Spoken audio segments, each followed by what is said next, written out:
What's up, everybody? Welcome back to the Hybrid Color Podcast, where we discuss everything film, funny, and advertising. We have been on a long vacation from the podcast, and we are back. To my left, Sam Rice. Just had a new baby, new dad over here. Congrats, Sam. Thank you. Kyle to the far right has had many babies. 2. Congratulations, Kyle. And to the left of Kyle is Trajan Scott, and he has a baby on the way. Let's go, dude. Just baby daddy. Just baby daddy. And for the record, Hybrid Jesse Color has Dad an adult. podcast. And An adult child. I have an adult child. So yeah, Trey, bring us into it. So we're going to get into the warehouse and basically why we got a warehouse. And then we're going to talk about some of our projects. So with the warehouse, we moved from, essentially we had it's pretty much a house. Yeah, I mean, even maybe like a little bit of backstory too about like where we started. Like talk about first Office? Yeah, because that's where you started. Briarwood. Briarwood. I don't even know how to describe it. It was... Is it like an office building? Commercial office building? Yeah. Commercial office building. There was hair salon. Yeah, dentist upstairs. Dentist upstairs. There's always a dentist. And There's always a dentist. Yeah. It's just like one main room, pretty standard, like living room size. And then there was an office off into the corner, and you went behind the wall of the living room. And then there was 2 more offices. That was where Kyle and then the other office was. But if you go back by the door, we had a small gear room that was 15 by 5. Small. It was it was almost like a closet. I don't even think it was 15. Like a hallway. It was like It's a glorified 8 by hallway. 4 from my memory. What had that like divider there? It was a kind of an awkward Pony wall. divider, pony Pony wall. wall. Yeah, pony Yeah. wall. And then but yeah, that space was cool. I think we made it look cool. I mean, for like such a small space, it had a vibe. We didn't know what we didn't know also. Yeah, sure. So it was this was to have an office, I think, was the coolest part. Yeah. And then once you start digging into what other people have for creative spaces, it really started to change. And we moved to, why did we move from that spot? Why did we move? Oh, yeah. When Dr. Lauren... When Dr. Lauren passed, the building changed hands. That's right. And they were going to change the rent. And at that point, and actually that's funny, that's how every time it's happened, because rent was going to change. So I was like, okay, at this juncture, let's see what's comparable out there. Yeah. Started looking around. Started Prices going up anyways. Might as well see what else If we you're can do going in to that pay this vicinity. amount of rent, Yeah. what can we get from this? Yeah, for what's this the market amount? look like? And looking back, I have no idea how you guys did what you did in that space at all. Well, it just was, everything was so different. How Yeah, we did how we did videos, how we things. shot everything. Yeah. Our standards of stuff has changed quite a bit. So our next office was the house. The house.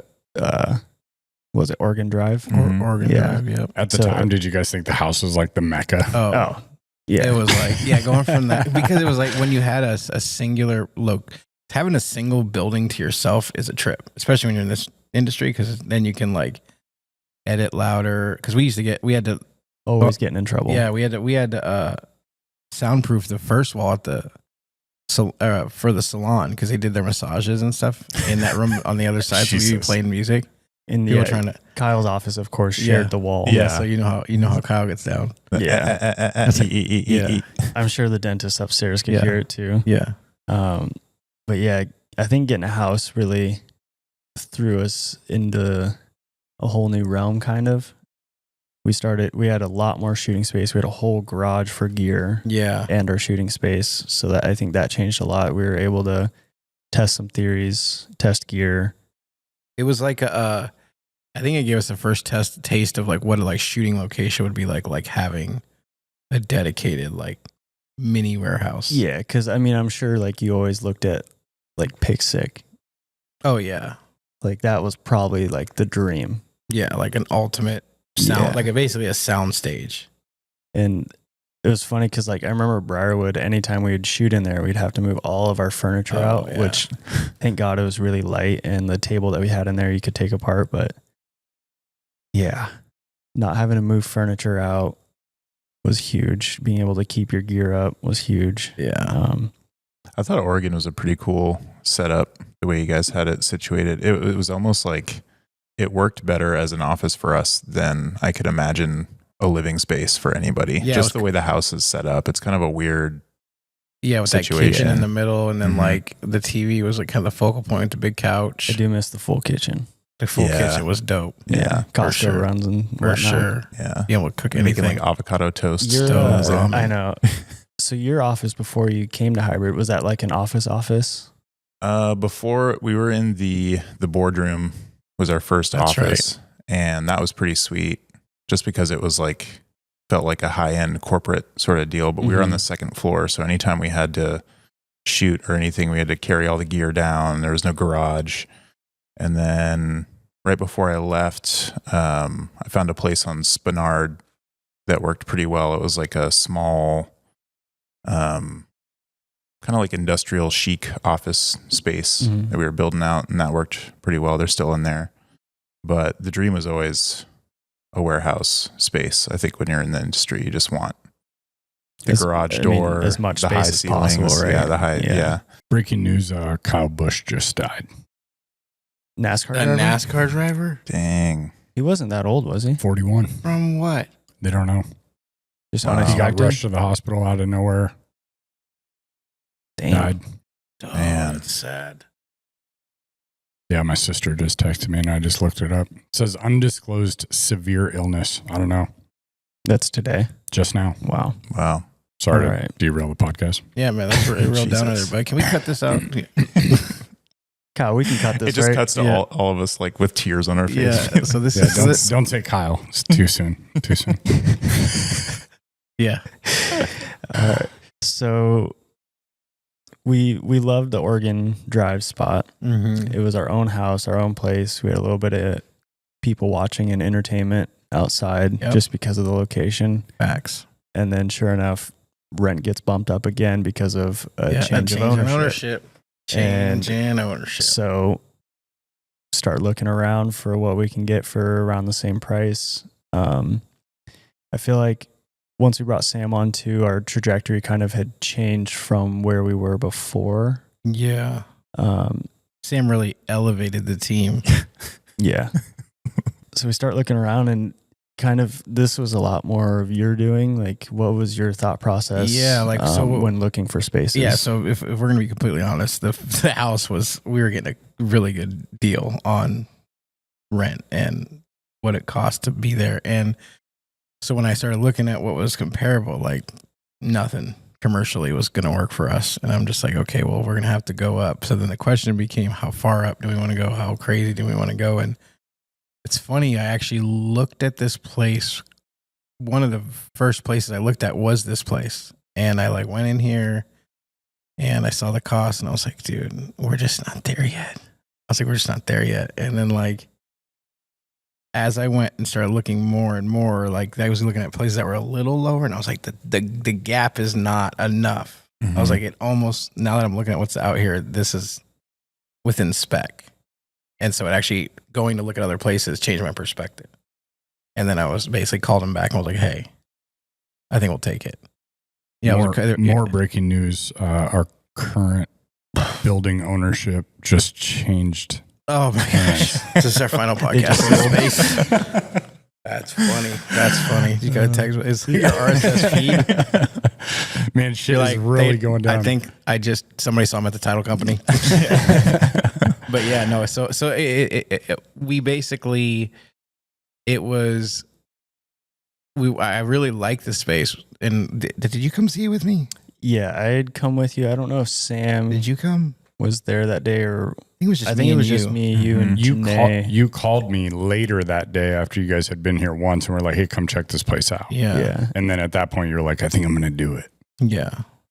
I just, yeah, with blank walls, it was such a different Oh, yeah. feeling in here. And it was like, And it was Kind that of your- cream color too. yeah, it was like your that typical like like warehouse. like, 80s Anchorage. yeah, you don't need a nice carpet in here. Mauve. Yeah. Old Beige. incandescent Beige. lights. Beige. Yeah. Mauve is Anchorage like beige. pink. Oh yeah. Beige. I just remember like kind of what are we going to do with all this space? Yeah. I'm sure you were too. because it was quite a jump from, I guess, even like the style of office we had. Yeah, it was like the thing that threw me the most was the open space. I was like, how do you the split offices too? Yeah, the split offices was going to be weird. And then the open space was like, how do you utilize it? Well, thinking back, look at what Howdy's doing now. It's almost like we're watching an evolution of that space. Yeah, and actually in relation to what we did. Yeah, so that's one of the cooler parts. Like, I mean, we can get into that, but yeah, Channel ended up moving in next door, which is cool. And we always work with them and they're homies. So it was cool to like, now we have basically 2 production companies basically back to back. Yeah.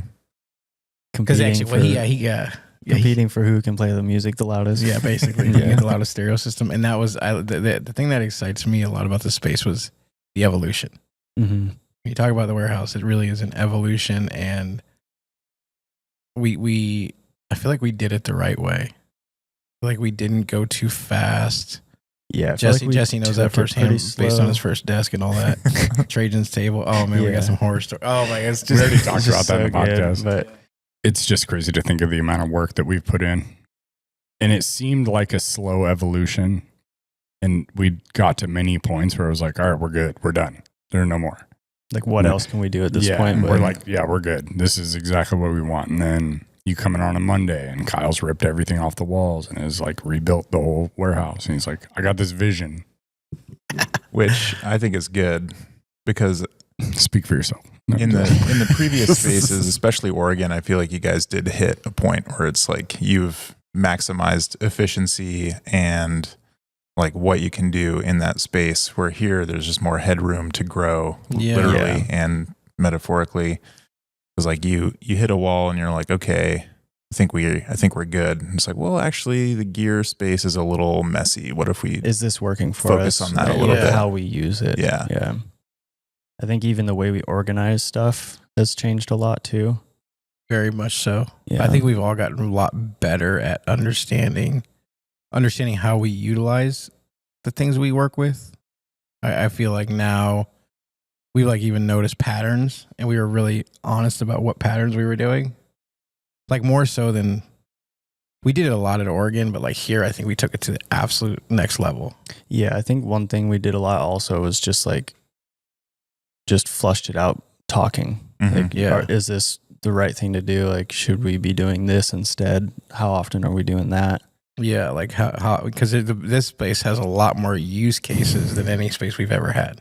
When we first moved in, it definitely felt huge, especially getting all of our stuff in here. There wasn't really, we had to redo how we organize things, pick a location for shooting, and then kind of grew into that. Like, oh, this space is working well for this. Let's build it out for that. I feel like I like to kind of set things up how I'm initially feeling, live in it for a little while, and then see what it needs, how I need to change things. I don't try to overthink things in the beginning, go for a grand setup, spend a lot of money, paint, furniture, this, that. I like to live in it for a little bit and be like, oh, actually, I'm glad I didn't get a new couch for over there because we don't use that at all. Start doing things off an idea. Like, oh, I might use this or do that over there. Mm-hmm. In reality, like, we've all done that. Yeah. Jesse, you didn't come in until after we were here. No, I mean, you were here. I mean, I wasn't. You're around. I mean, I was helping move in and I was cleaning. I think one of the biggest things that happened was everything got essentially dropped off here. And then I remember like painting was occurring. There was like plastic over a lot of stuff. Yeah. I think one of the biggest exercises when you move is you realize you have more shit than you ever need. Yeah. And It's an exercise. Yeah. It's an automatic exercise of minimizing what you're dealing with and what you actually need. It's kind of like going through your closet. Like, I haven't worn that in 6 months. Like, why do I really have it? And then I think the coolest thing that I hear all the time is because we're in such a heavy industrial building, and then people walk in and they're like, whoa, this is not, in a million years, I would have never anticipated what, is here was inside that building I saw outside. That part in Harold and Kumar where they're like out in the wilderness, I think they're lost or something. Yeah. And that like hillbilly, like hunter dude finds them. He's like, come on over. and he like brings him to the house, and it's like this little like single story, like somewhat shitty house. And The you guy with the open- wife with the boils all over you, his you open up the door, and it's like just this Yeah. whole nother building. My grandpappy bought this land in 1902. Oh, very nice, sir. This place is gonna suck.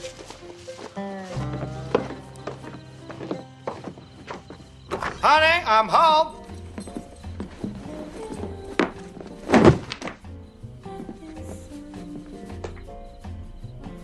I'm in here. That's like kind of what I think of. Such a specific reference. We'll have to throw that in there. Yeah, I gotta That's true. find that clip. But it is. I mean, like it's so unsuspecting from outside. Mm-hmm. And then most people don't even know where they're at. Yeah. Like, I think I'm here. Yeah. Well, and then they walk into the office and they're like, oh, okay, this is kind of cool. You got the wheat wall and like, this is pretty. And then they walk out here like, what? Yeah. It's like, great from a security standpoint. right. Everyone's like, oh, I'm not breaking in that building. There's nothing in there. Yeah. Till now. As we're advertising it to the entire world on a podcast. Yeah, come check us out. 3707 Woodland. Yeah. Number 1. Yeah. Number 1. Yeah. Number 1 and 4. Yeah. So two of the big actually needs that we had was we were moving stuff around a lot. We needed modularity, and then we were installing all new lighting. Lighting. That was you. Oh gosh. You can't tell that story. So It was delayed. we went through a Quick few one. iterations Somebody- of yeah, lighting. few Yeah, iterations. somebody quickly tell that one. Yeah. How did that go? Yeah, How did there it was, go? there was specifically one guy that knows how to do electrical and lighting installs pretty well, and he was nominated, aka me. And literally, it felt like for 2 weeks I was doing all the electrical and the lighting, and like the day I got it done, Kyle's like, "Yeah, these aren't going to work," No. and I was like, "What?"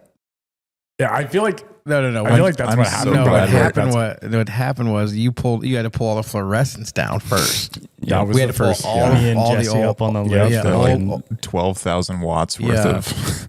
And then we got those big industrial circular lights, Mhm. and then you hung up 2 or 3 of them maybe, and I came out and I was like, bruh. 2 or 3. Well, No, you didn't hang that I many. feel like I think it was 2 or 3. No, it was 2 or 3. It was like that it- one. yeah. Oh, There's you know what it two was? up there. It was I finished rerouting all the electrical for like a new layout. That's right. Then I started doing lighting, and Yeah, then and you then, decided. then I yeah. stopped before. Yeah, you had laid it all, and Yeah. then we went to go install. and they weren't dimmable. And they were, Which And they were one color or two, they were I like, believe. Yeah, they were just like white. 56. Yeah, 5600, Yeah. just It was bright. ridiculously bright. And they were so bright. They're kind of right on the cusp of like Costco. Costco hospital. Yeah. Like, we Yeah. could probably make it work, but we can't have them on if we ever have people in here. Yeah, sort it's of a like they deal. have to be off. So we got these swapped, and then we did the ring after Yep. exterior, which is really the coolest part. Mm-hmm. Yeah, layers of light is really interesting in here. I think our lighting understanding in here got really elevated because we just, again, we did that where we used the space and then realized how dim do we run it? What would be interesting? Wash the walls with light would be interesting. And then at that time, app controlled lighting was kind of getting big. Like it was a little earlier in the process of that. Like Mhm. everything's app controlled. You can buy Govee, the whole kit now. Like It was- the yeah, thing it was Howdy like- and them got. It was a thing, but it wasn't. No, not like it is now. No. No, not at all. Like I was saying, I bought them all for my house for like $200. Yeah. Every light fixture in my house on the Yeah. app. And it wasn't even that they were expensive. They were kind of underground. And the problem is, well, one thing, once we switched over to the automation, I started to think about if you're going to do this, you have to have everything on a similar platform because I don't want to have 700 apps. Mm-hmm. So that was like Yeah. a driving factor is we have to be on Smart Life. And Yeah. then now that fast forward, how many years we've been in here? 5 now? Pushing 6. Pushing 6. Yeah. Like now there's even a next level of like now there's applications to get everything together now. So you really can. The next evolution will probably be a better Then we UI. moved. We realized that our furniture from the smaller space wasn't going to fill the room at all. More space means more people you can bring in, which means you need more seating. Oh, More yeah. couches. And then everything went on casters. The couches, we extended the legs to make them taller. The tables. Yeah, we. I mean, it's been it's crazy. Yeah, and when you really start to break it down, just No, look if you- around if at you- all the things we've done, how many times things have moved. I wouldn't want to do it again. we're still reviewing on TVs. Mhm. Yeah, like that was for me, that was a cool one, was actually seeing the evolution. Well, I guess for me, just to kind of go back to the craziest part about the space, I've talked a lot about how I felt when we first got here, but the most interesting thing about the space that I've seen so far is the theater. The fact that we now have a theater in our space is mind-blowing to me, that was never on my radar, or I don't know if your guys' radar when we started. Not even really, like remotely. I think it was like that'd be cool if we put a projector up somewhere. Kind of a pipe Sort dream. of like, like that would Like, be I kind of didn't even- neat. I didn't even think about like a projector in the space. I always viewed it as like a shooting space. Mhm. I never viewed it as much as like an entertainment space or a review space, because we have that big TV in there. We had the 82 inch, and I was like, that's plenty. that's where we were. That's how we reviewed. It was almost because we reviewed like that at the last location. I only assume that's how we do it. Yeah. And until we bought that cheap projector, we started talking about it once, and I was like, oh yeah, we could shine a projector on that wall. And then we did it for that first projector for year one. No, it was No, I think it wasn't it the kids playing? CNFIC. No, that was a TV. That was a TV. It was, We had a TV in the front. for Dang, that CNFIC. was. So that was like that was. I thought think- year one was the first one. It was when we played The trailer. Shell with the year one kids. Yeah, we had all of them over, and then me and Sam created That select was that reels. projector? of that was that projector. the, No way. Because I think we quickly realized that a projector with the sound system would be the move. Yeah. Kyle did a bunch of research on the sound system in the projector, and then we kind of had to think about how we were going to set it up, where we were going to put surrounds, what kind of projector to get. It was pretty early on that we did this projector, because once it was in our mind, we just couldn't shake it. Yeah, It was once this is we the obvious established choice. that a projector had a, because even that Amazon one had an effect. Mhm. That's what it Oh, yeah, was. it was When we definitely watched a year different one, thing, it was yeah. like people were like, "Damn, this is legit," and I was like, "Whoa!" And then like all of a sudden, it opened those floodgates for what does a projector look like. And then fast forward 2026, we have now just purchased the Hisense XR10 4K liquid cooled bad boy projector, Triple laser. triple laser, Triple So, laser. It's, we went it's from- unbelievable. unbelievable. It's unbelievable. It literally almost goes wall to wall. We got to get a shot of that. Like Yeah. how Yeah. large it goes. Yeah. Mm-hmm. Like, I thought that other one was big. How big it went, Yeah. Yeah. and the clarity, like going from. So yeah, we went from 1080 to 4K. The biggest thing I noticed was there was a pretty significant drop off in brightness over time with that middle projector. The bulbed one. Yeah. Mm. It was Mhm. dying off. Yeah. I looked at the hours. There weren't that many. I mean, I know it's kind of, I think felt too, it should have been better. It's like when we first got it, it was new and shiny and way Yeah, I better think than so. the We got Amazon used to one. it. And then you kind of come in and you're like, oh, there's one light on. but the I height, can- the I can Hisense still- is yeah. undeniable. Yeah, we Yeah. had the big garage door open on a sunny day, and Oh, yeah. you can still see Yeah. it just fine. Yeah. yeah, that's the thing is, the project. Yeah. So even understanding like that, we utilize the space a certain way. Wanted to have more lighting on, so it pushed us into the projector Mhm. upgrade. And then for a while, you had the boat parked in here, Yeah, that was crazy. and that was Forgot about it. Was like It was so dumb. It was a really cool like decoration. Everybody loved it. Yeah. And it was cool. It kind of, I feel like it kind of confused people too. Like, what? Yeah, really that was is like, this I know, space? they Like, were. It definitely changed the vibe in here. It wasn't a bad thing. Yeah, people loved it. They were like, people think it- missed it when I it was think it would have gone. been, yeah, I think it would have been cooler if it would have been a bigger boat. I don't know if you could fit a bigger boat. yeah, in here. seriously. We had to take the boat apart just the back. Yeah, we couldn't get We it. had to Yeah. take the roof rack Maybe off like and a the radar. foot from the projector. It was. I had to ride the boat on top to make sure nothing would hit. Yeah. And then God, I forgot once- about that. yeah, once we You got would the have to spot boat us. out, we just had like all this extra space that would have to stay clear for half the year. And then we realized that there was kind of a need that our clients wanted to do podcasts. So we created this whole area. We Mhm. did this wall back here. Yeah, that wall's sick. You and Oh, Jesse yeah. did that. That was awesome. wall. And then unfortunately you can't really do anything with this other Yeah. than hang stuff on painted it. the floor a bunch. Yeah, a few times.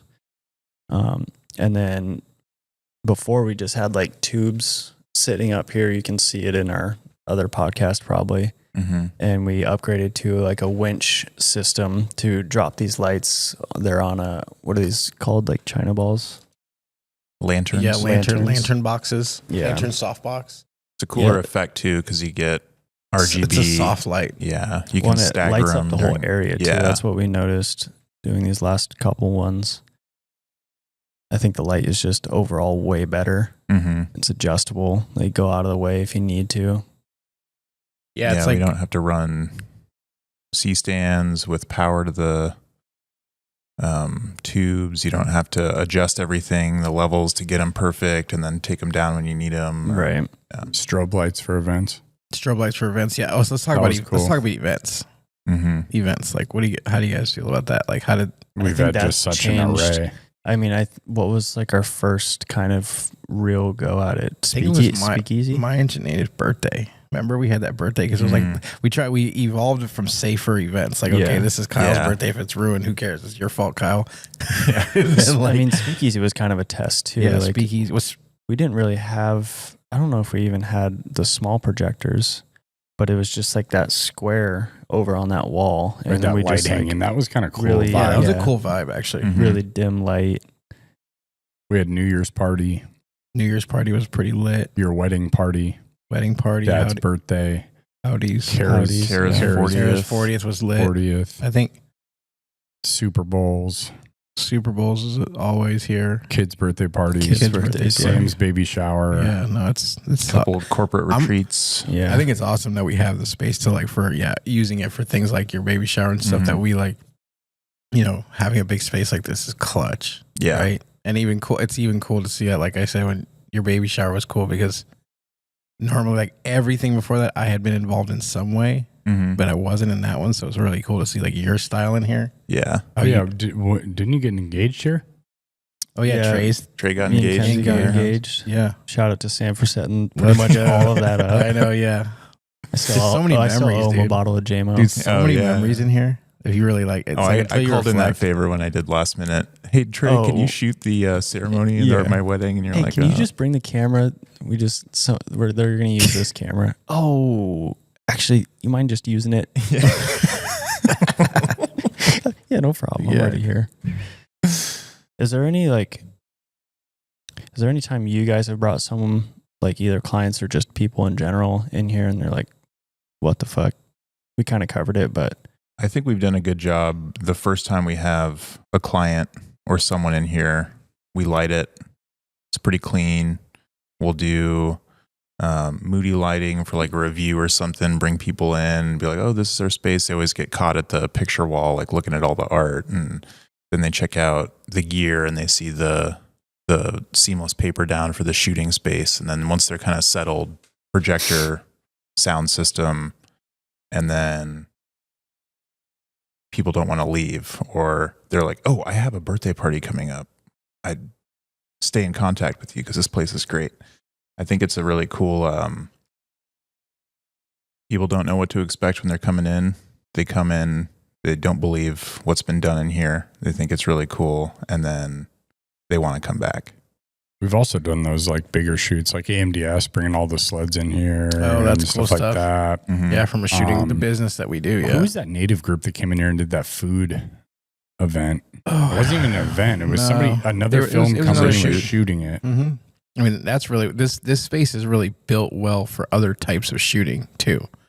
Using the projector as a backdrop. We've done that with Trajan. Ward. Oh, and Ward. Yeah, like testing how you can use that as like aims, setting a Mhm. scene. So like there's these. We've had the space, and as we've done or created new ideas in here, we've tested them. So it's like kind of like I think of it as like our lab. It's kind of like it's not the lab. It's Yeah. kind of a test facility. We can test a lot of the ideas we have. Pickleball. pickleball was a really cool Yeah, one. set ESPN design. The- studio yeah. was sick. Yeah, that Moon Yeah. Pop Moon Pop music Shot a video, music music video. video in here. cleared like the whole space. I think that Mhm. one was really cool. It's kind of an empty Yeah, canvas. having a space. If you guys think about it, having a space that you can change so much is so unique. Yeah. I think one of the funniest ones is all the stuff that I sell on Marketplace for us. People come in here and they're like, what do you guys do? what do you Every guys time. do? Every single time. Yeah. Like they're What just, do you do? constantly you can't are tell. looking around. You're like, yeah. Are you guys just a bunch of trust fund kids that have a killer place to just Yeah. chill? Yeah, right. Like what? They don't. Yeah. The 2 offices up front is pretty standard. And then you come back here and it's just like it's just Yeah. like your It's like hangout it's like a spot. 3. It's like a 3 tier. You go exterior, like oh boy. Mm-hmm. Come in the door, you're like oh cool. And then you come out here, you're like what the. Yeah, exactly. Seriously. So it's like Yeah. a 3 tiered like Mhm. thing. But now that we've been in here in 2026, like what are some of the things this year that are interesting to me? I think it would be nice to do a little more set design this year if we can find the projects to do it with. Maybe even kick off more of our passion project stuff too in here, trying to figure out like, hey, we're just interested in this idea. Let's spin it up. Sharing the space more. I always love sharing it with people, new clients, new avenues and new ways to utilize it. Mm-hmm. This is kind of obvious, but like once you have it set up, kind of no matter what you want to do, it's very quick. Like even filming Bronson as an example, the campaign stuff, it's like he shows up, we shoot, he's gone. Like Yeah. because everything's just where it is. You know where everything The is. And system get right to it. and half of it's already set up. You can do headshots in 3 minutes. Yeah, Seriously. totally. No, I mean, yeah, that's a speed thing. Yeah, that's actually a driving. We haven't talked about that. That's a driving factor of a lot of things. Remember, we were like testing how fast can we. So somebody's talking on the microphone because we have like the PA system. So he's talking on the microphone. Then we're going to cut to a slide. And then we're going to cut to a movie. Then we're going to cut back to the microphone. Like orchestrating that, it's like people don't realize what that takes. Mm-hmm. I remember when we had it was the year 1 trailer premiere and we set up the TV on webcam with all the players that couldn't So attend. sick. That was so sick. And we had a that was- webcam yeah, set that up was so you your could walk idea. up. Yeah, you That could was walk dope. up to the TV and like talk to everybody in real That time. was genius. That was like a kind of a cool factor. Which is like you saw it's almost like when you have a space like this, you can see a need or an issue or a problem or something you want to solve, and you have all the tools here. Mm-hmm. I mean, we got compressors, tools, toolboxes, Man lift. man lift. Shout out Alieska Electric. Shout out 10 Hun. 10 Hun inspiration for sure. Oh yeah, 10 Hun's a great one. Yeah, just kind of shout out 10 Hun because he was buying his building when we were getting Yeah. into ours, and it was a very similar aspect. So we got the inspiration for the wheat wall. yeah, Mhm. Yep. yeah. Wheat wall was fun. I'm so glad we did that. It was so cool. That was Everyone a fun comments exercise. on that. That's- Yeah. It's Yeah. badass. Shout out MCG for helping us with Yeah, that big shout out. time. Big time MCG. Or excuse me, Explore Design. Explore Shout Design. out. Yeah. Yeah. We just did a The rebrand. artist formerly known as. When I was trying to get Kelly and Canterbury in here, I was kind of bummed. Like when I realized that they were leaving on a trip and they wouldn't be able to, and they're going to watch it on their computers. That's fun. Yeah, that's Yeah. cool. Yeah. Like, you want to show people I was like here. bummed out, but I don't know. We still have some upcoming projects, and they're our point of contact, Tiffany, was like, "We'll promise we'll get in there for the next review." Mm-hmm. But So the podcast table, Sam, this is you. Sam, tell the story about the podcast tables. Actually, you know what, Jesse, you start because I have footage of that. I have footage of me and you at Dude's place with the drawing. You drawing it out. Remember? Oh, you're talking about the cabinet shop. The cabinet Yeah, shop. we're gonna Remember, build that a was custom that was table. our first idea. So we decided to do a podcast. We use these tables, and you and I. So it was me and Jesse at first, and then we switched when we realized that wasn't really the move. Did we ever fucking decide that wasn't the move, or we just stopped?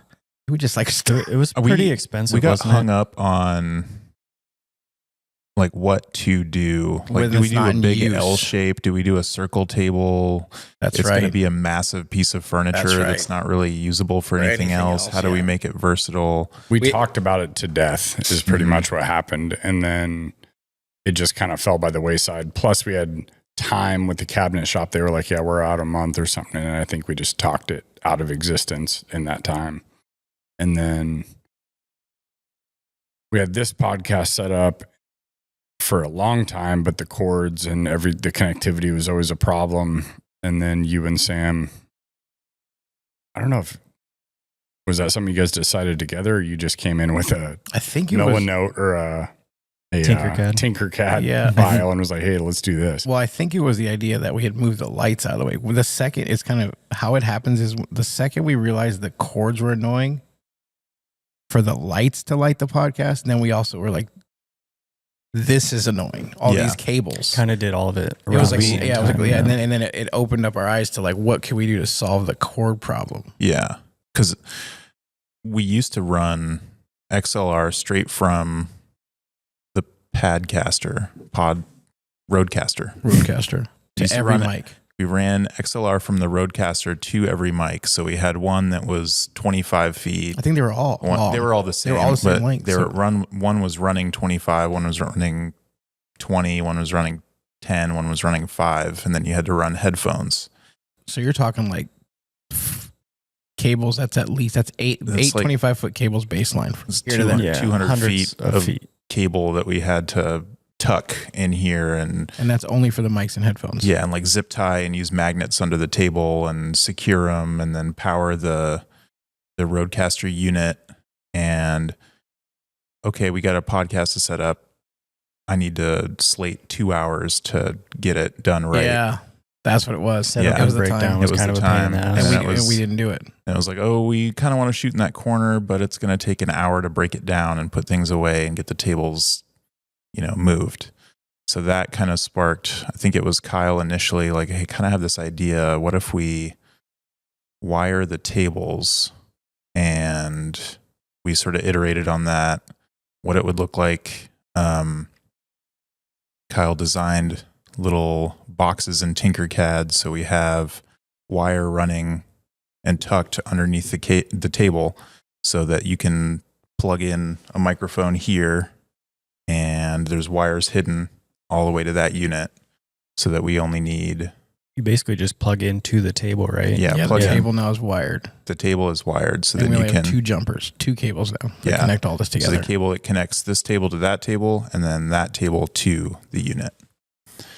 And everything's color coded. I did a lot of soldering the XLR cables, the headphone cables, managed everything so it looked all pretty. Like even when this stuff's unplugged and the curtains aren't on the table, you cannot tell there's wires under there. Yeah, because it gave us two clean. Yeah, it gave us 2 uses. So once we wired the tables and it was hidden, then if we want to use these because these tables were essentially they're not dedicated anymore. They're not dedicated anymore. So now we can pull them and take them off and do it. It's quick. Yeah, and then I timed the setup from all of the stuff in a box on the shelf to set up and ready to podcast. It's like 15-20 minutes now, which is huge time saver. And that's just one person. Mm-hmm. It's that's half just that me with doing 2. it. Yeah. And I feel like it was twice that with 2 before. Yeah. Easy. Imaging Associates turned 20 years old. Is it this year or was it last year? I don't know. Last year. But they're celebrating this year. Yeah. Yeah. Yeah. So just Kyle, mostly you, like how have you seen Imaging Associates as a company change and how they want to like market themselves? Yeah. And how has hybrid changed alongside them? Yeah, Imaging Associates was one of our first clients, longtime client, Ward Hinger. Shout out Ward Hinger, CEO of Imaging Associates. He was one of those guys. We got to work with him first initially with GCI. So we actually were working with GCI and we did a spot for them, their business wing, and they spotlighted Imaging Associates. And that's where I met Ward the first time. And we kind of hit it off and he was, kind of asking what we did and things like that. And then ended up, fast forward, I think it was a year after we did that, he hit me up and called me and was like, hey, I got a project that'd be interesting you guys doing. And from that moment on, it's been, that was probably 10 years ago now. Yeah, probably 11, I think. Maybe even 11, yeah. And we've worked with them ever since. We've over the year, being with a company that long, we've sort of embedded ourselves as the production team, and we now know all the people. We have known all the people, all the iterations of how they've worked, the buildings they've been in, the new ventures they've went down, and it's proven extremely fruitful for both of us. We get a lot out of that relationship as well as they do. Mm-hmm. Yeah, I think we're about as in-house as an external team can be with them. Without a doubt. Yeah. It's funny, like whenever typically during like holidays, we go in there and we'll pretty much try to film with everybody. But when everyone sees us, it doesn't matter what time of year it is. Everyone's like ducking and hiding. Yeah. They're like, what do you "Oh, guys man, want? those What do you guys guys are here." need? You don't need me, right? Yeah. I didn't get told about this. Yeah. I just think it's funny, but I started in 2015, and I think that was like right on the tail end of you guys working on their first video. So I think That's it's crazy. Yeah, like my whole career here at Hybrid Imaging Associates has been there pretty much the same amount of time. The one constant. Yeah, That and MCG, that and and Explore Design. MCG, yeah, and actually shooting at the data center, I think, was part of that video. And so it's just cool to see how much they've changed, and like they really want to push their own direction and market in a different way. And I think we've been able to listen to them really well. Yeah, we've evolved in their production. If you look at the early work we did with them to the work we do now, like they challenge us, we challenge them. It's Mhm. an interesting back and forth now. It's Standards have changed and evolved over time. Gear, A lot everything. more input and say in the marketing that they want to do. Even outside of marketing, there's a lot of logistical stuff that we take care of them with, like for events. Bear Paws one, we rent the trailer for them. We drive the trailer with either Kyle's truck or Jesse's truck. yeah, I've done that for years. Use my They're- truck next year. They're There all you go. staff events. I mean, they're pretty heavy with AV on their all staff events, but we pretty much go in there and stay there until it's set Yeah. up. We handle the lighting there. We Oh yeah, that's another whole component. do Yeah, a huge Yeah. part. Like we work with their sound guys that they hire, but we have a good relationship with them now too, so they understand what we're looking for. Overall run of show, It's scripting. dress to say, yeah, Everything. which is fun. I mean, like it's Yeah. like we know their flair, and like it's cool because like even this, I felt like this last all staff was different because Ward kind of like let us go. He was like, "You guys got it. You guys are my guys," Mhm. and like we just got it done. And I feel like this one was like one of the best ones. Yeah. I it think was so, too. Pretty fluid. Did you feel like Ward had stress this year? Like in years past, it's I always don't- like, this has to be perfect. It's almost like a Elon keynote. I felt like, But this year, when I walked in, it was almost like he didn't even know what was going on and trusted everyone. yeah, I felt like I think he knew what was going on. He did put a lot more like trust in everyone else's hands. Like, these guys got it. Let's see what they do. I feel like he approached it a little different this year, Yeah. and I felt like it was I feel like we Nice. did more videos this year for all staff than we've ever done Yeah. too. the lineup was a banger. The videos Yeah. are sick. Well, The intro ones, like we'll play Yeah. that. It's getting dangerous because he's going to expect more and more and more. we're and gonna more. keep But it it's like, like, hey, that's how we push. I feel man. like every year we You do don't- like one extra thing. Like we did a couple years ago, introduce the theme, and that was kind of cheesy, but like it evolved into You could tell. The Yeah. thing I noticed this year is when it played, everybody was up there that you could tell that they were proud to have their names on that. Yeah. So I that's, think we've gotten more buy-in from all the employees and like techs and radiologists. They trust us. Like they 100% know what we're doing. Yeah, we're gonna taking throw care them of under the you. bus Yeah, we unless, got it's, you. unless Working it's a with the holiday video. It's like working with the Wolverines. Like you just become part of the team. yeah. Yeah, everyone's Totally. camera shy, and then they see the video and they're like, "All right, they Yeah. did pretty good." Yeah, it just gets better. mhm. We haven't really talked about AIMS. Department of Transportation. Yeah, what is AIMS? So Jesse, our Or avi- what? aviator- Contract guy. aviator guy. Pilot. The Alaska Advanced Air Mobility Strategy, Department of Transportation was working to figure out a way to release some funds that existed. They put out a bid for a consultant. They kind of handpicked Raytheon, the defense contractor, because they have extensive expertise in radar, which was a big component in their plan, with Alaska being the most dangerous state in the union to fly. And then Raytheon actually, we'd already been working with DOT, but Raytheon kind of doubled down in state of Alaska. And this is just from memory how it happened. They were like, we need to really sell this. What do we do? Consultant, Raytheon. And Raytheon was like, you guys got to make a movie. And we were like, sick. Like, yeah, let's do that. Wait, Raytheon said we need to make a movie? Collins. Well, I wait, remember Collins. Yeah. differently. Yeah, I it was remember, That's why I said, you know, just from my memory. I remember us having I don't know if this makes it or We not, got a but ghost email. I remember, we were having a meeting and Kyle was like, yeah, I got this random email from Collins Aerospace. What is it? And I looked it up and it was like Collins Aerospace, a Raytheon company. And I was like, Kyle, you should email him back. Yeah, right we were now. like, Like the Yeah, number like, one is this defense legit? contractor. There's so That much. is, I do. I guess I fast forwarded to when like they were already in the building talking to us about it. But yeah, that is good pickup, Sam. I had to call DOT to verify it was legit, Yeah, and they're yeah. like, "Yes, that's one of our." Do you know these guys? Yeah, because what they had seen our Montes detonation avalanche mitigation video, and they were like, "That is interesting.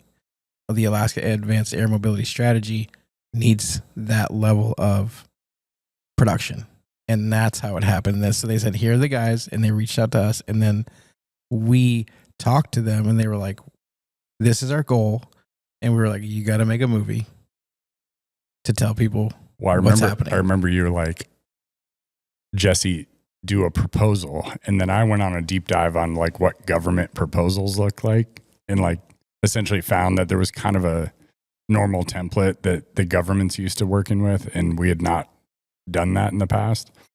And then we sent it off, and then we got word like, hey, let's schedule a meeting. I was like, oh, this is cool. Sick. Yeah, even learning to adapt and be nimble and try to understand who you're talking to. Mm-hmm. That was smart.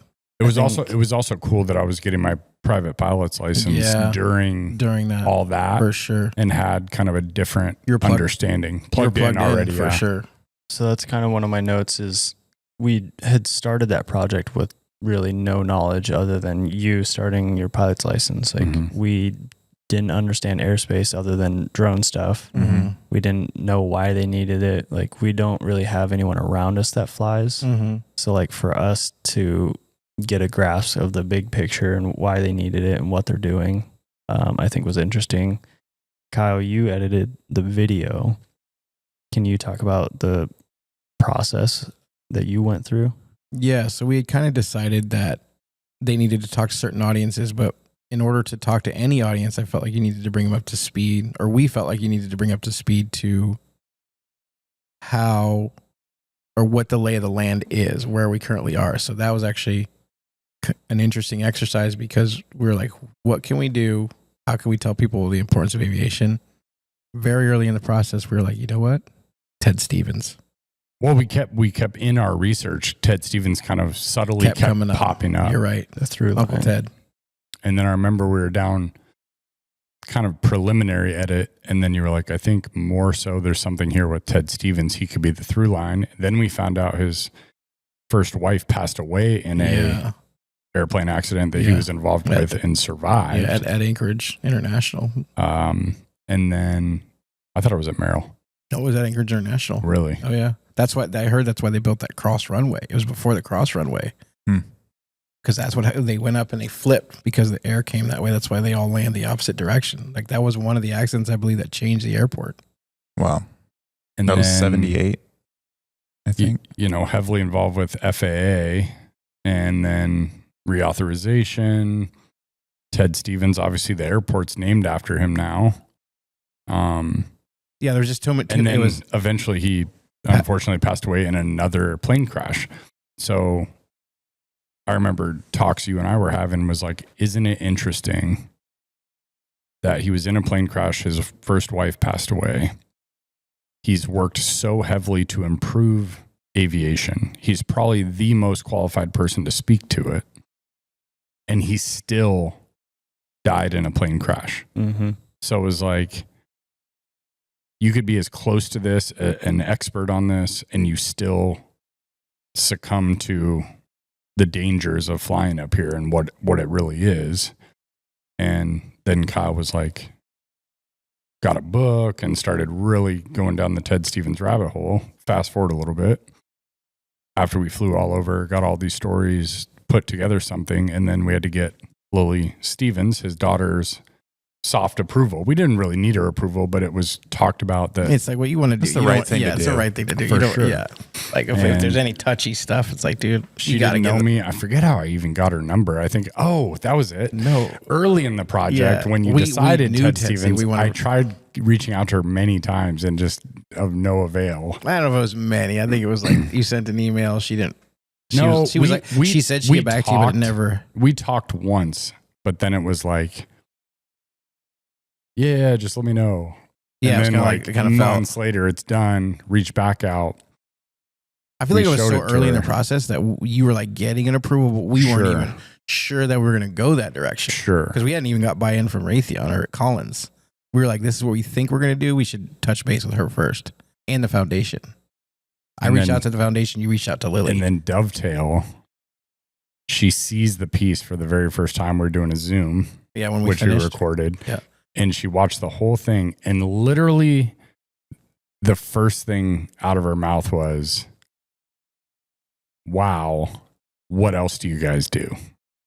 And then obviously fast forward to what we're working on now. Dovetails into the USS Ted Stevens, Oh, yeah. which is just kind of got that one started. Essentially, we built kind of, I don't know, what do you call it, a hype video? It's a so kind of go dovetailing into Lily and the foundation's goals are to, because she's the president of the foundation, the Ted Stevens Foundation, which is an organization in his honor that is put in place to keep his legacy going. And one of those directives is to tell the story of who he was and what he did and why he did it. And I don't know what year it was, a few years, 23 or 22, the U.S. military, or the U.S. Navy commissioned a ship to be built.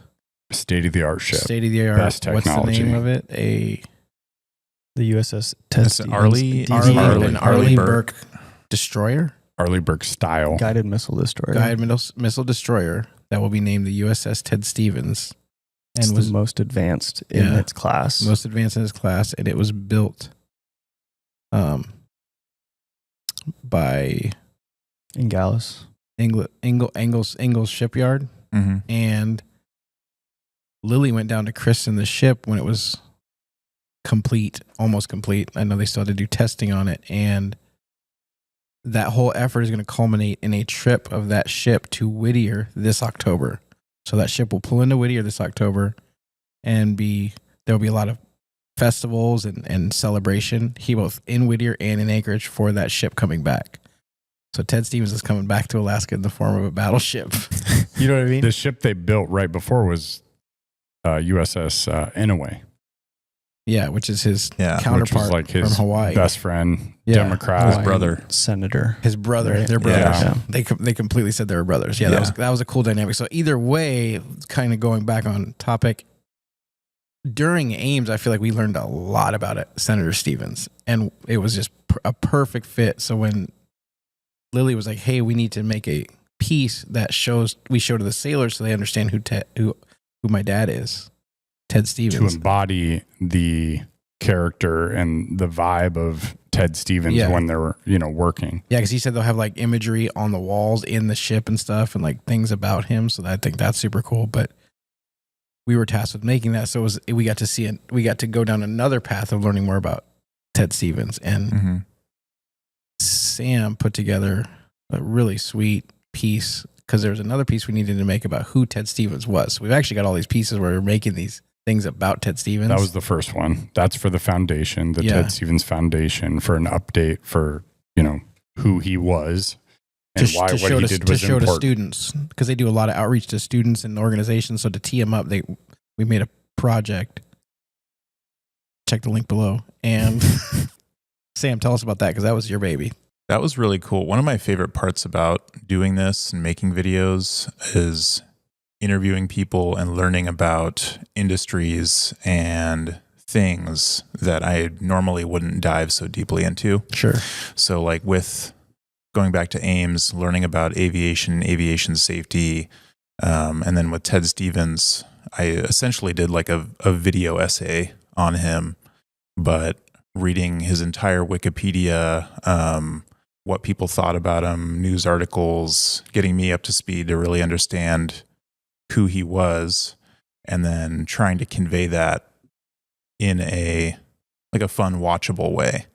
It's like really focusing on his upbringing, his involvement with statehood, his time in the military, and then going to DC and being a big proponent for Alaska, and trying to capture that and show it in, I think it was like 3.5 or 4 minutes. It was a challenge, but it was really cool pulling archival footage, stuff from the foundation, YouTube videos, stuff of him on the Senate floor, and then people talking about him was really cool.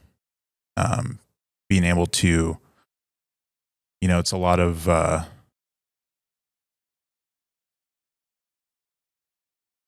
it's a big responsibility to have someone's story and to be, especially someone like Ted Stevens. Especially someone like Ted Stevens. It's a big responsibility to tell that story. So you want to do it right, do the research, and be correct. And then you want to, really understand who he was, the type of person, and, everything encapsulates that to be able to present it. So the first week of that project was really doing research, reading, watching a lot of videos, interviews, and pulling stuff from that, like gathering assets. Mining. I remember telling Lily, Foraging. so we've gotten to the end of everything that's ever been available about Ted Stevens publicly. So now we need a deeper dive. And she's like, well, we have the archives. And then Kyle and I were lucky enough to get over there. I was on page like 70 on YouTube of going and downloading everything I could of him, just to find those little sound bites and like clips of him. Alaska Film Archives. I grew up here. I think we all did. And you knew who Ted Stevens was. You knew he was a senator for a very long time. The airport's named after him. You've seen the statue. You knew he had his court case. And you were like, yeah, he was a great, person for Alaska for a long time. And that's, for me at least, that's kind of where it ended. That's exactly the general. That's literally where I was at. Yeah. And being Alaskan my whole life, that's the extent of what I knew. And then you do all this and it's like, whoa, like everything that you encounter pretty often was essentially created by him.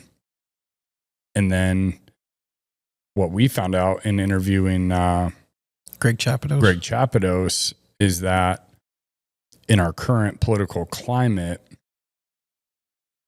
pretty much everything he touched is like so present day, still an issue.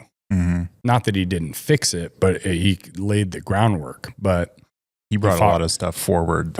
He fought for aviation, which is obviously a huge issue in what's happening now with the federal government for Alaska. And, he fought for, non-biased Olympic, this is a thing, even though we're at odds with other countries, this is for the athletes and this is important to the culture of the world. And, women's sports. Sports. Like before that whole thing, it was like weird to have a women's high school basketball team. Yep. Magnuson Stevens, which protects our fisheries on a federal level. And now the trawling issue is a huge issue politically that affects that act and law. TAPS, the pipeline. I mean, now we're fighting about a gas line and trying to get a gas line done. I mean, everything he worked on appears to still be totally at play. Yeah, relevant and the stuff today. The stuff we're looking back on for reference, moving into the new, era of projects and things we're trying to change and get done. You're referencing back to everything he did. He set the groundwork for all of it. I think preservation of all of Alaska, what he fought for. A big thing was the bypass mail system. I had no understanding of what that really was, but going out to Bethel and like really seeing how much of a hub and how important Bethel is to every surrounding, what was it, like hundreds of villages? Oh, yeah. Mm-hmm. There's 240 communities not connected by a road. Yeah. Just seeing how important that was. And like you guys went out to Kayana and like, it's just a whole different way of life and things happen so differently.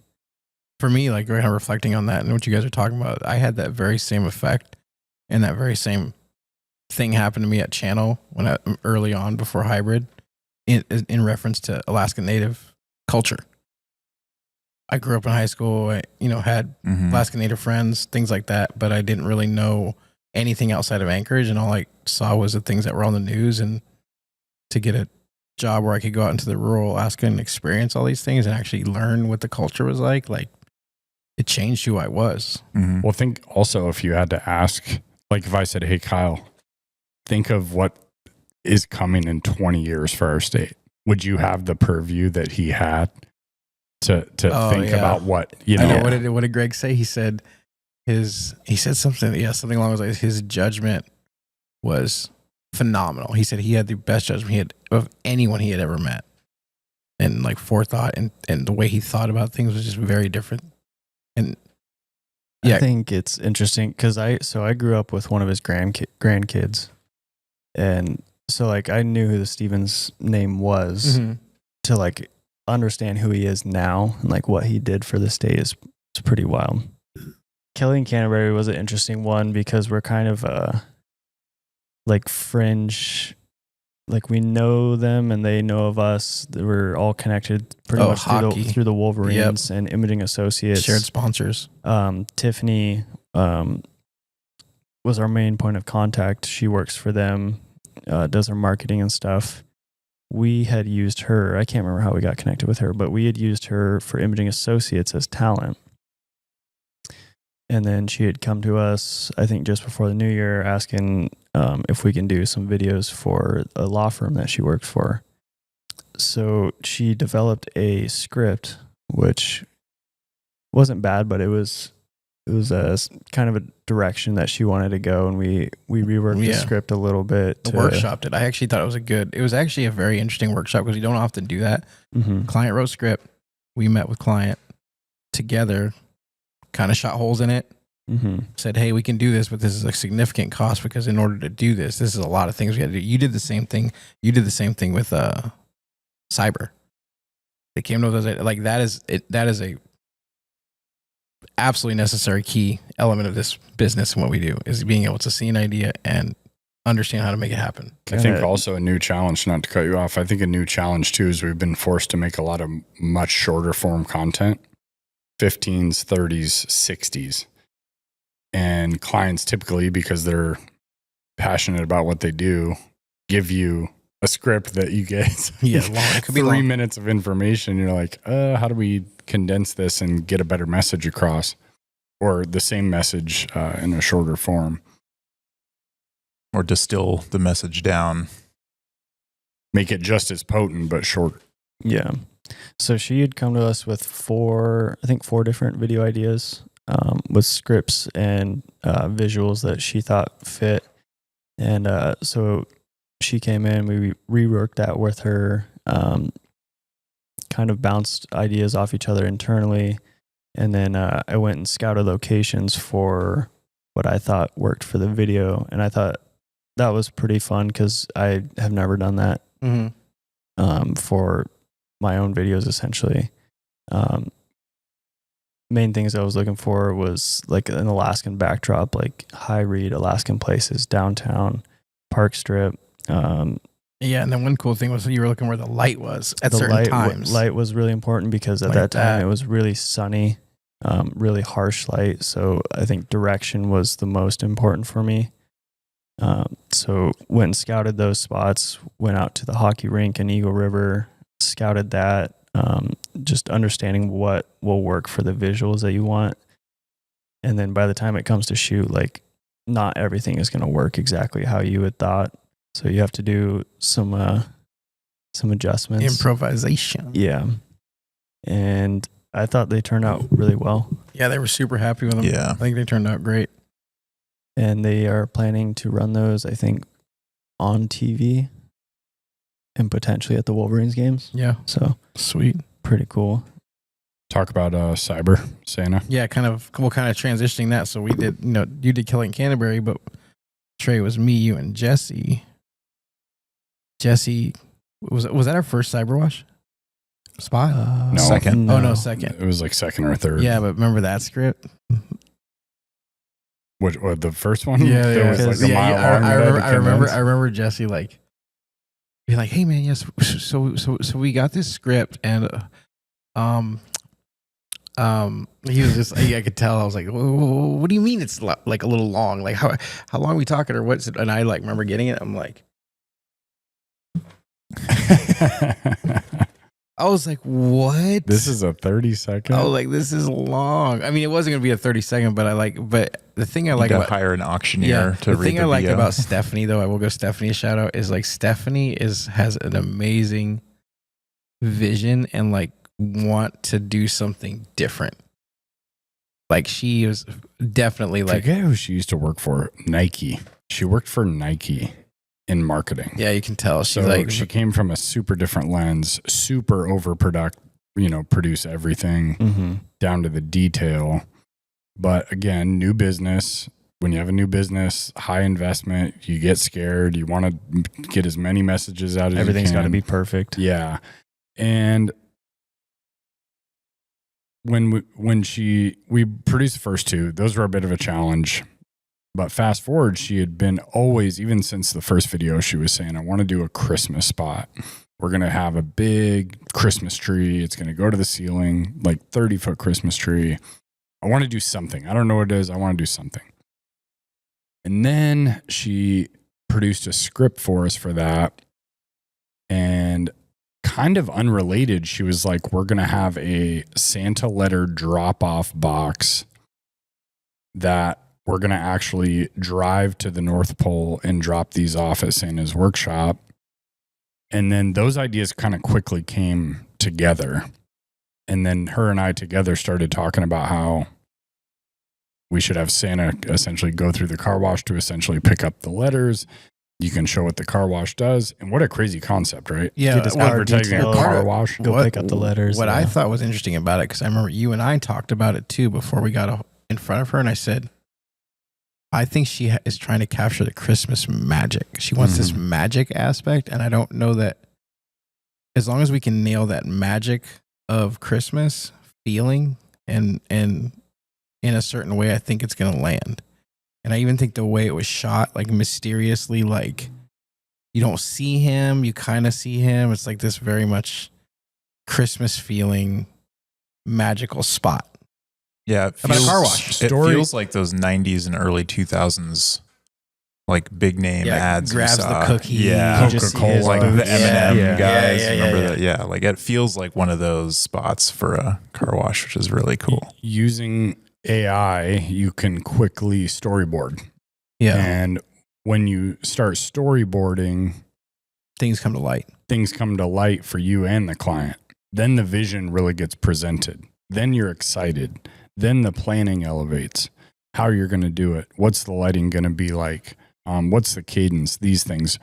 And in the end, after doing that pre-production work and storyboarding and everything, everybody on the team knew exactly what we needed to get. There was a very little, let's figure something out. Yeah. You know, moving a light here, moving a light there, positioning the box a little different, minor stuff. Reevaluating maybe how we were going to go about getting it a little bit based on where we're at. But other than that, But I remember on the shoot, because that was a big production, right? It was. But I remember on the shoot, she goes, I have this. And then I said, well, you only got me slated for 2 hours today. And I remember just being like, man, we did all that in 2 hours. yeah. And that's the thing is like, there's always a skill that's trying to figure out is like, how long does it take to do the things? And it's like, you can save time in production if you pre-produce and do that. And I feel like in some of these new productions we've done a lot more pre-production, or not even we've done a lot more. We've kind of altered how we do it. We're getting better at We're getting better at it. And I think one of the things is we started asking different questions. Mhm. Like even with, kind of going back to Kelly and Canterbury, I was like, Trey, try it. I think let's do it like this. And like you figure out what that looks like, not me and like not us, but like how can you interpret these things? Yeah, even going back to the AI, using that to storyboard, I took photos of the location and then Played with the ideas of putting kind of got subjects in there as close as I was like imagining. Yeah, the but it scene helped playing you, out. like it informed you, and you can see it in the final client- product. Yeah, Tiffany can was see like, it. all right, yeah, these look great. Let's go for it. And like with Jesse's Cyberwash, because he directed that, like you and I, because we were involved in the shooting and producing it, like we were like, remember how jazzed we were that night? Mhm. We were working on was it a weekend? It was just after hours. Or it was I think. after hours, it was late at night, or not even the fact that I just remember the feeling of being on that set was exciting because we had so much clarity. Yeah. Mhm. And we like commented about it. Remember, we were like talking about it. We're like, this is really cool. And these are coming out exactly how we thought. Once you already have that like baseline figured out, I think that's where it allows you, it gives you room to like really experiment, like the headlight. Yeah, like I Because found the moment. We're shooting anamorphic. Like, oh yeah, we so picked certain lensing we wanted on this one. I remember that shot specifically. It was a little bit higher, like outside the beam of the actual headlight. And then Kyle's like, well, because when you shine a light directly in anamorphics, it gives you this really cool like Flare. That Michael It's a Bay look, flare, the yeah. beam So flare. we ended up dropping the tripod and getting the camera basically right in line with the headlight. And then we're like, well, this kind of looks like it's just like overlaid. So we had someone wipe the headlight as he's walking out. And I thought like that was really cool. And that's what the storyboard does for you. You have like the baseline of what you need to get. How can we make this cooler? Yeah, sweetening. Mhm. You have a lot more. You're worried less about figuring out what to do baseline and more about you understand baseline. I'm going to sweeten while I'm here. You come in at a certain point rather than coming in and getting up to A that certain point, point, and yeah. then it looks good, and you're like, okay, this is it. Where you come in at that point, and then you take it a little That's bit your further. baseline. Yeah. Yeah. Also, Stephanie, the overall concept, and I'm sure we'll show it, is Santa's sleigh, a Porsche Cayenne Turbo Red. S red. And then I forget who, it was like, wouldn't it be cool if you had a customized license plate? And she's like, well, I have a printer upstairs. I'll go print it. And so we printed custom license plates. And then she had, Santa was going to go through the car wash, go through the detail, get out, pick up all the letters from the children out of the mailbox. The mailbox she got was unbelievable. Unbelievable. Her set design was unbelievable. She hired a legit Santa. Legit vehicle. And then even the fact, if you guys remember, she had tasked her team with taking different markers and different handwriting styles. And like, she literally had hundreds of envelopes With Santa on with it. Santa written on it in different pens, different markers, different colors, different font. It was unbelievable. And It's like that those little elevated touches. that, It's the yeah. little Mhm. touches. It's like Mhm. so minute, but you don't think about it. But then it just like, it's like they stack on each other. The production, the way we looked at the production, the way she set designed, like you need all those things and everybody going. That's why we like when we're working with clients, we try to like, I feel like a lot of our job is to inspire our clients to think bigger than they even are, right? Mhm. Like, yeah, we could just, they're like, oh, I just need to make a video about a topic. You're like, well, She's like, I mean, she is a pain in the ass, and I'd tell her this to her face, and I have. But she's also a dream client in her level of care to support what we're doing. yeah, She understands she the does. vision. She gets it Mhm. for sure. Well, since we're on the subject of Jesse directing, your most recent video, Swoop. Can you tell us a Yeah. little bit about Swoop? Another pain in the ass client. No, I'm just kidding. Jesus. It's like, wait, who's the common denominator? Maybe you're the pain in the ass.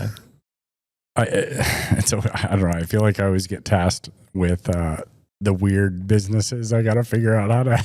No, we did. That's How to advertise intentional. We know you Yeah. well enough to know what you'll struggle on. Okay, Um, so we give you those. Well, like, I mean, cyber, like boring business, right? A car wash. It's like, I think You the got- concept is really cool. it It's is different No, from it's- everything Oh, else. it's No, I mean, legit. it's It's exactly how yeah, they do it the down way- in the lower 48. Yeah, but boring business is classified as like car washes, laundromats, and vending machines. Yeah. So I got one of those down. We need to pick up a laundromat client, figure that out. But so Swoop, Virginia Lynn Peterson, she's part of the Chugach. What is the whole title? Friends of So Friends yeah, of the Friends of Chugach. Chugach.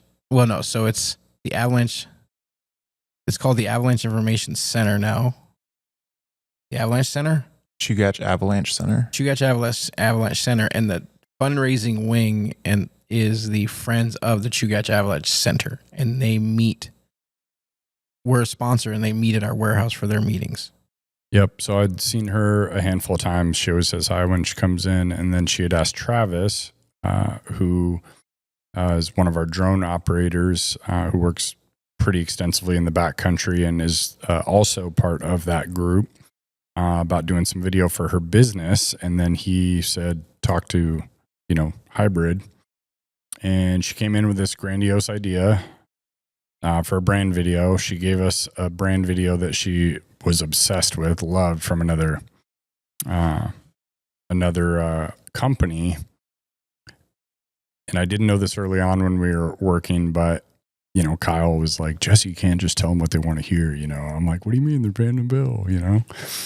And she's a women-owned business. The video she showed me was, heavily female empowerment, and maybe a difficult conversation, but I don't care anymore where I'm at now. And I just said, hey, you're a woman, you're strong, you're beautiful, we get it. We're not doing that. And she's like, well, what do you mean, And then I was like, well, what do you do? She's like, oh, I'm a nurse. And I was like, okay, what do your other employees do?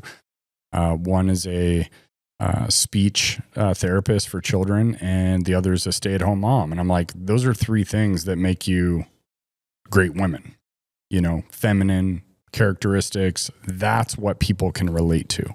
You're going to get a mom that relates to you. You're going to get all the nurses that relate to you, and, people that care about children. That's what you need to do. And she immediately was open to the ideas. It took a little for her to get off her months long idea of matching something similar. I essentially just said it was kind of boring, and she was like open to it. She had received a grant. She had won a contest for, I think, women-owned business, had been awarded that, had got some funding to do something a little bigger.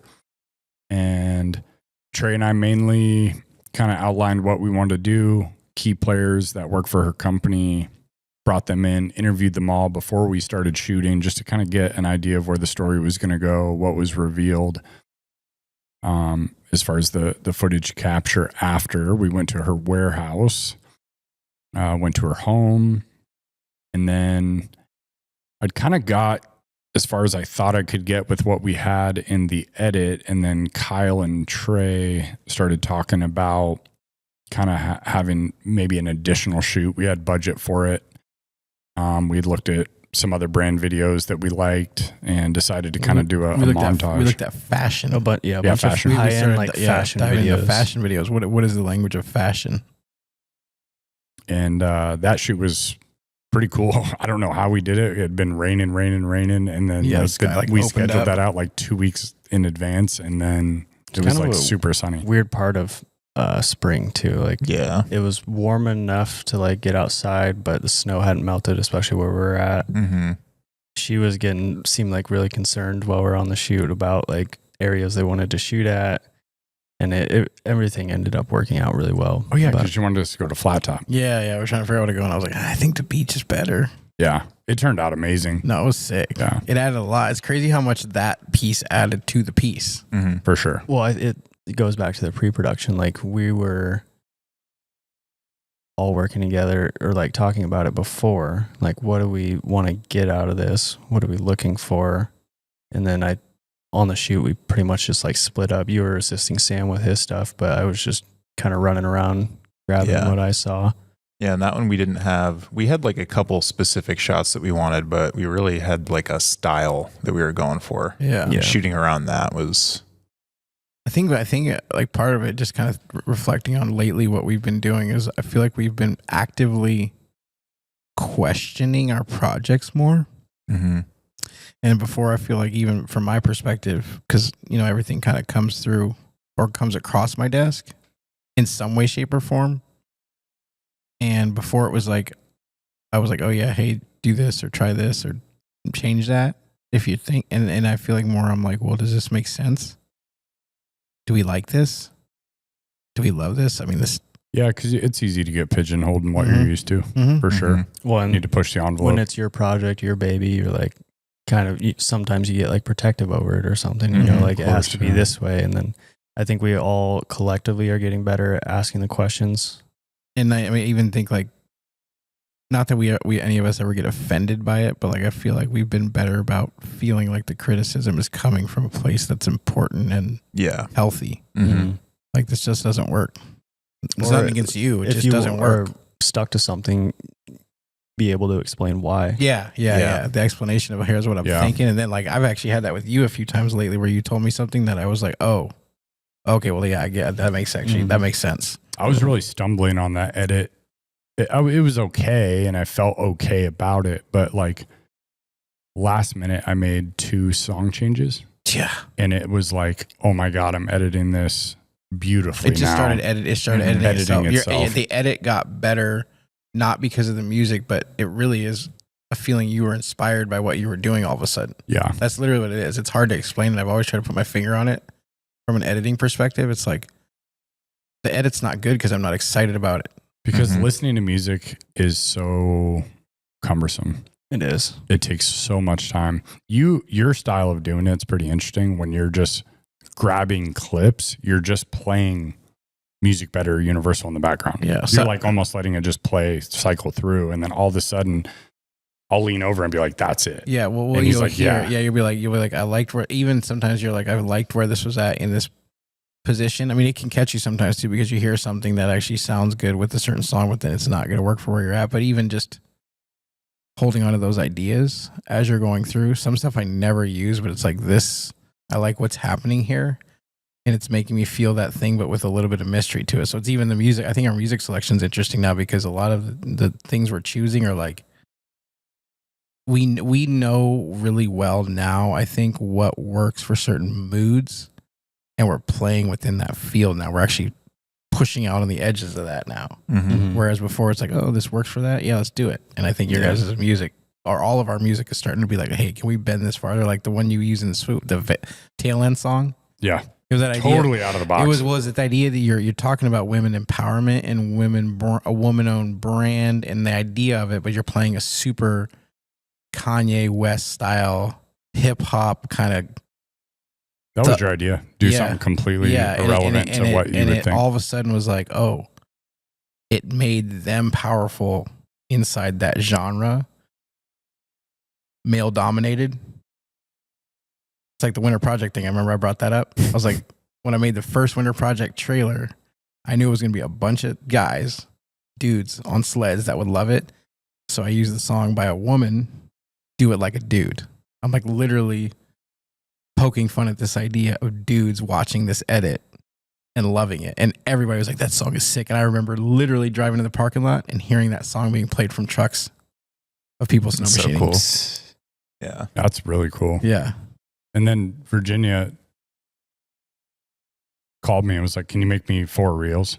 And all I did was take the 4 sections of the video and make them into reels. And she called back and I was like, yeah, I'm done with 2 reels. It had been like an hour. She's like, what are you talking about? I was like, yeah, that's why you pay us. I think going back to like things changing when you got inspired through the edit, one thing that Kyle said like years ago was like, if you're not vibing it, no one else is. Yeah. You're the one sure. that stuck with me for so long. Like, you're the one creating this, and like you're the one that's gonna have like the closest opinion to it. And if you don't think it's cool, like, yeah, probably no one else is. My problem is I probably think a lot of my edits are cool and you guys don't, so it's a hard challenge. But I am actually very proud of all my edits over the years. Yeah, you're open to hear. You're open to hear why, and I feel like if we give you a good explanation of what we're thinking about it, you're very much like, oh, that does make sense to me. I think you get so uninspired a lot of the time in edits, and you just dread it. What's scary? Like at the beginning of an edit is the worst time. It's like you literally feel like you may get fired over this because it's like I don't know what I'm doing, and then all of a sudden, this thing emerges. That's like the USS Ted Stevens.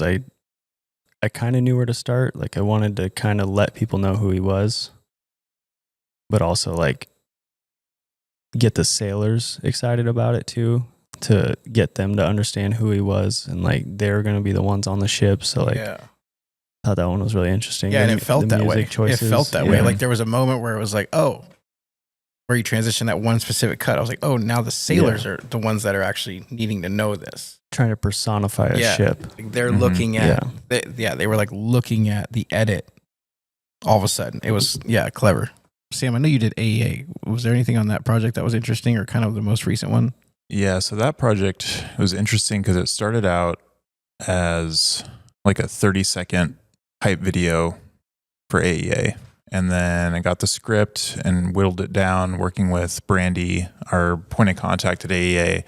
Alaska Energy Authority. We're going to make a 1-minute piece for them to put on their website and maybe play at this presentation that they had coming up, which was this week. The Alaska Energy Conference, Renewable Energy Conference. The Alaska Sustainability Conference. So many acronyms. All We'll put one of those together. And then in that, I had kind of a 1-minute rough cut. And with certain clients, working close with them, there's like different phases of the project that you can introduce them because they've worked with us before. They kind of know our process and how things evolve. So I was comfortable sharing it a little bit earlier on than with, brand new clients. She saw it, loved the direction, and then decided it was a good start. We wanted to make a 1-minute and a 3-minute video. And then I kind of finished the 1 minute, and then she said, actually, I think we just want the 4-minute video. And in this process, my wife and I had a kid. And so I was kind of transitioning into working from home for a little while and kind of taking on this 4-minute video and learning different ways to work because, we don't have Kyle right downstairs. I don't have Trey right next to me to bounce ideas off of. And it was a relatively quick turnaround time because we had this hard deadline of a presentation that they needed to play the video at.